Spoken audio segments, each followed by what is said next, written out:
Thank you, Chairman Casey, and to all the witnesses that have come here today. Under the current administration, we have seen sky-high inflation and probably 20% higher now than what it was when the administration came in. That is an invisible but yet very palpable tax that makes everything we're talking about here even more difficult.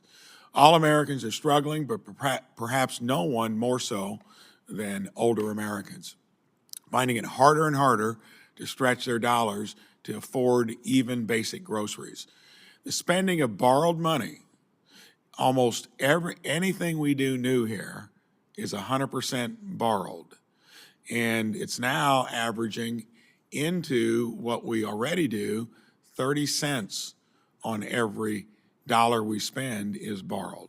It's a bad business plan for the younger Americans that got to shoulder that burden, and especially for older Americans. So we need to do something about that. Republicans and Democrats guilty of it.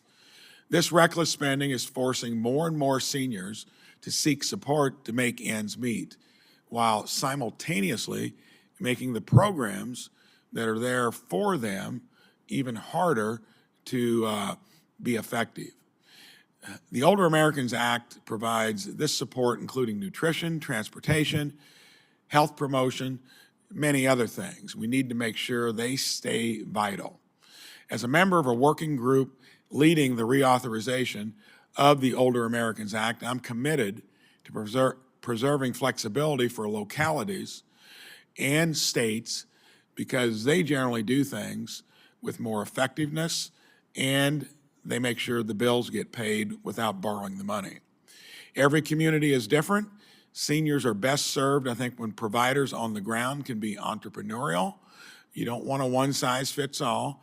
You don't want it being dictated from the top down. That doesn't work anywhere. I was an entrepreneur for 37 years, and I can tell you in the real world of business, that never works. You want choice, you want transparency, you want new ideas to accomplish the same old thing. Every community is different, like I said. The Biden administration, though, has put rules out there that want to try to make everyone adhere to the same guidelines. Some of the final rules are being looked at, litigated currently. All I can tell you is when that happens, it removes flexibility from local area agencies, adds administrative burden, more cost, changes the definition of greatest social need to prioritize certain social groups for OAA's nutrition programs. That just doesn't make sense to me. I'm working to push back against some of these things they want to do. This includes ensuring that any senior in need of a meal has a fair chance regardless of which social group they belong to. That should not be a parameter. I'm also working on new proposals to empower AAAs and senior centers to serve older Americans without the need for additional funding. We've got to find a way to spend less than we take in and get more bang for our buck if this place is going to be around and be part of the solution. We should allow states and local service providers to innovate to meet growing nutrition needs, encourage business acumen in the aging network, and invest in cost-effective, evidence-informed programs. I would like to bring much-needed transparency by requiring the administration to summarize state ombudsman long-term care annual reports for Congress and publish a list of all resource centers that it funds. This will allow Congress to have better oversight over long-term care facilities and ensure that tax dollars are being stewarded effectively.